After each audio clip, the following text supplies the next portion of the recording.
All right, now let's kind of focus on incorporation.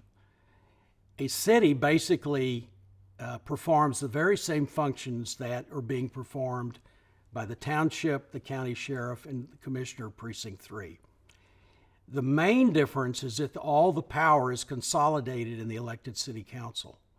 So instead of the voters electing the board of the township, the county sheriff, the commissioner of Precinct 3, the voters will only elect a city council, and then the city council appoints the police chief, serving the same function as our county sheriff, names the head of a roads and bridges or public work department to perform the very same functions that our commissioner of Precinct 3 is performing.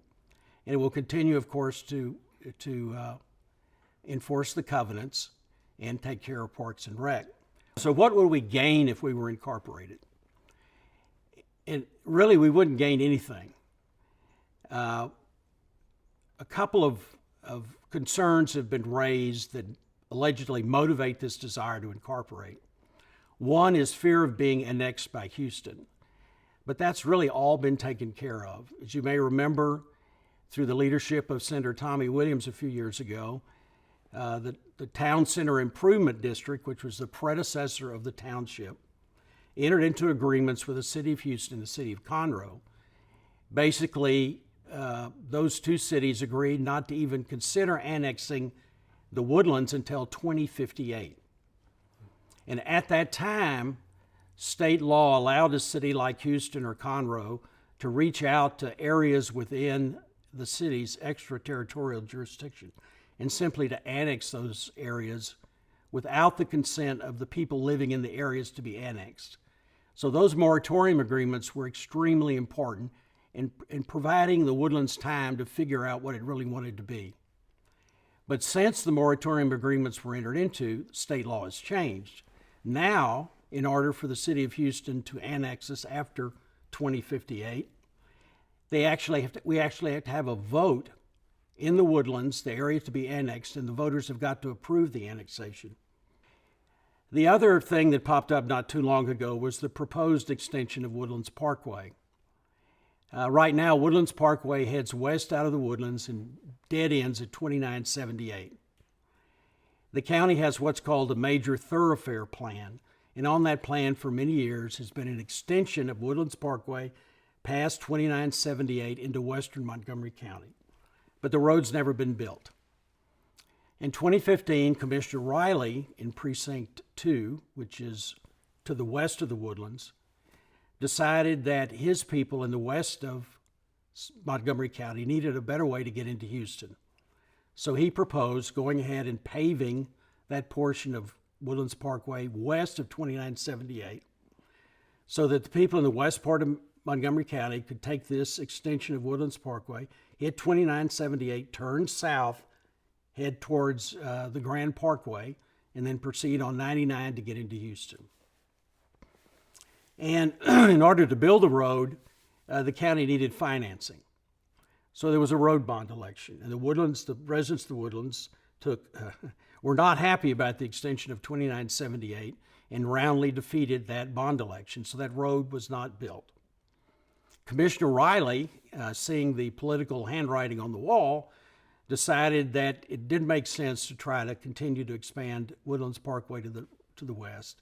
And so instead, he's come up with a new route out of western Montgomery County called Mansion Way that would intersect with 2978 south of the Woodlands. So people from western Montgomery County would take Mansion Way, hit 2978, turn south, and head towards head towards Houston. I visited with Commissioner Riley a couple of weeks ago and had him explain to me where the county is on this Mansion Way project. He tells me that the county has acquired all the right-of-way for Mansion Way, and he's already got commitments for over 50% of the cost of the road from private developers. So the county has made a real commitment to building Mansion Way. It's a true replacement of this Woodlands Parkway extension, so there's no reason to incorporate because of the Woodlands Parkway extension. All right, so there's really no benefit in incorporating. And unfortunately, there's a lot of economic downsides to incorporating. Let's first talk about our roads. As I mentioned a while ago, the roads in the Woodlands were built by the county and are maintained by the county. That means county taxpayers pay for our roads. If we became a city and we became incorporated, the residents of the city of the Woodlands would be solely responsible for these roads. In other words, we would lose the subsidy we're being provided by the rest of Montgomery County with respect to our roads, maintenance, repair, and replacement. Our roads are concrete roads. They're about 50 years old, and the experts tell you that somewhere between 50 and 100 years, concrete roads start to deteriorate and have to be replaced. So whether it's next year or 10 years from now or 20 years from now, we're going to see a substantial increase in the cost to repair, maintain, and replace these roads. And we would be much better off having the county taxpayers pick up that cost instead of that cost being borne solely by the citizens of the town of the Woodlands. It's difficult to figure out the additional expenses because the city of the Woodlands could basically continue the same relationship with the county sheriff to provide police protection to the Woodlands, or it could create a full-blown Woodlands Police Department.